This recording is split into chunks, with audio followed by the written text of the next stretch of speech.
When you think of family dynamics in the Bible, the word favoritism shows up far too often. Isaac favored Esau. Rebekah favored Jacob. And in Genesis 33, we see Jacob falling into the same pattern, favoring Rachel and Joseph over the rest of his family. This isn't a small detail tucked into the story.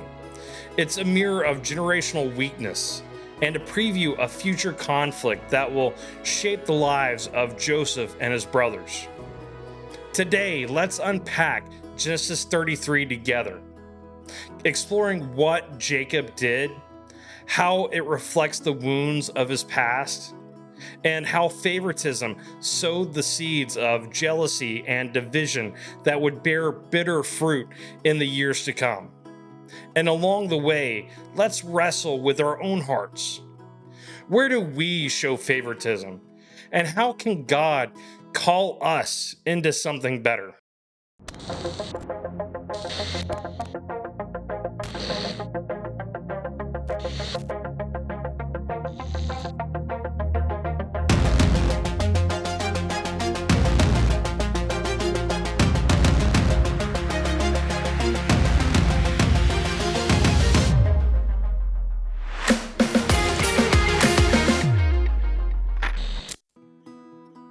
Let's read together from the ESV for clarity.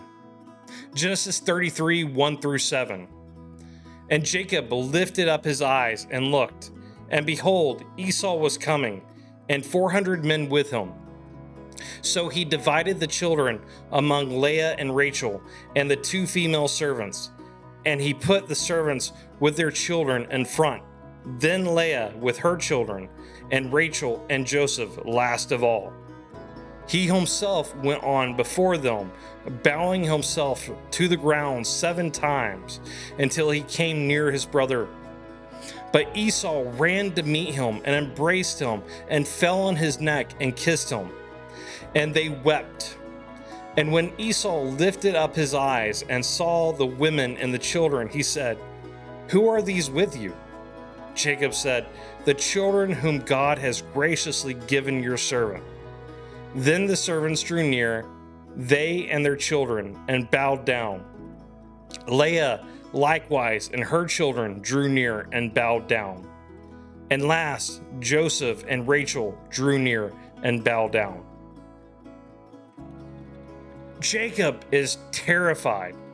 He hasn't seen Esau in 20 years, and last time he saw him, Esau wanted to kill him. Jacob sends his family forward in groups, but look closely at the order. The servants and their children in the front, then Leah and her children, and finally, furthest from the danger, Rachel and Joseph. The favoritism is obvious, and it's not accidental. This moment isn't happening in a vacuum. Jacob grew up in a home divided by favoritism. Genesis 25:28 tells us, Isaac, who had the taste for gain, loved Esau, but Rebekah loved Jacob. Isaac favored Esau, Rebekah favored Jacob, and it tore the family apart. Now Jacob is repeating the very pattern he grew up under, favoring one wife and one son over the rest.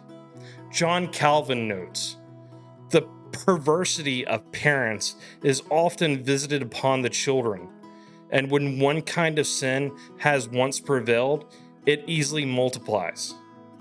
Jacob's favoritism toward Joseph doesn't end here. Later in Genesis 37, it becomes a spark of jealousy that leads Joseph's brothers to sell him into slavery. What begins in Genesis 33 as subtle positioning on the road becomes a decades-long family fracture. The Bible doesn't shy away from showing us the damage of favoritism. Again and again, we see how partiality divides families and communities. Take Cain and Abel. Jealousy over God's favor leads to murder. Isaac and Ishmael, the tension of who inherits the blessing. Jacob and Esau, division fueled by parental favoritism. Joseph and his brothers, the coat of many colors marking him as the favorite. Charles Spurgeon once warned, "Partiality in parents is the surest way to raise up domestic discontent." And the New Testament reminds us that favoritism is not just unwise, it's a sin. James 2:1 says, "My brothers and sisters, believers in our glorious Lord Jesus Christ, must not show favoritism." God's heart is for equality, justice, and love without partiality. He doesn't play favorites with us, and he calls us not to play favorites with others. R.C. Sproul put it this way: God's grace is never given because of human merit, but always because of his sovereign will. That truth dismantles favoritism at its root. If God doesn't bless us based on who's stronger, smarter, or prettier, why should we?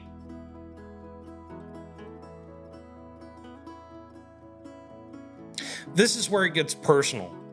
Favoritism isn't just an ancient problem, it's a modern one. We may not line our kids up in danger order like Jacob, but we may show favoritism in quieter ways, like spending more time with the child who's easier to get along with, praising one child's talents while overlooking another's struggles, comparing siblings against each other. And favoritism isn't limited to family. We can show favoritism in church, in friendships, in workplaces. We may give our attention to those who look successful while neglecting the overlooked. C.S. Lewis reminds us, "There are no ordinary people. You have never talked to a mere mortal." When we play favorites, we forget that every single person is made in the image of God. I'll be honest, when I read Genesis 33, I see myself in Jacob. I see my own tendencies to show partiality, to give my best to some while neglecting others.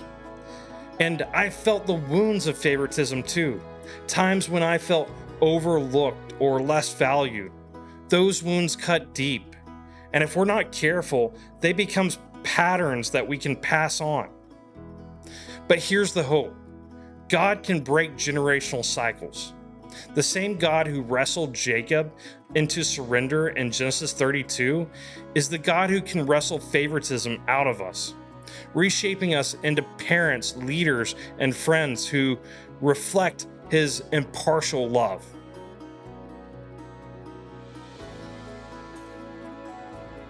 So how do we apply this? Let me give you 3 ways. First, examine your heart. Where do you show favoritism? In family, friendships, or church? Confess it honestly to God. Second, see others as God sees them. Every person is made in the image of God, and every believer is equally beloved in Christ.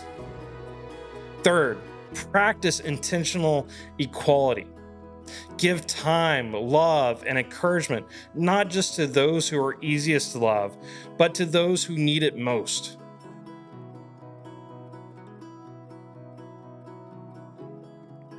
If favoritism sowed seeds of conflict in Jacob's family, imagine what impartial love can sow in ours. Seeds of peace, unity, and blessing.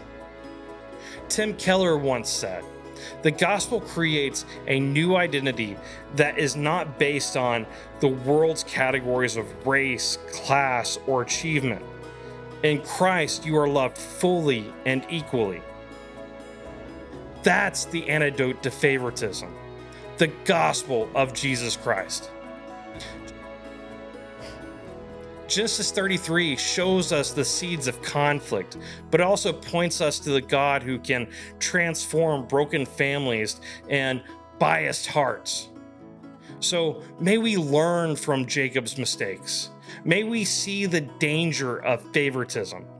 And may we walk in the impartial love of Christ, who never played favorites, but laid down his life for all of us. And may God keep you and bless you.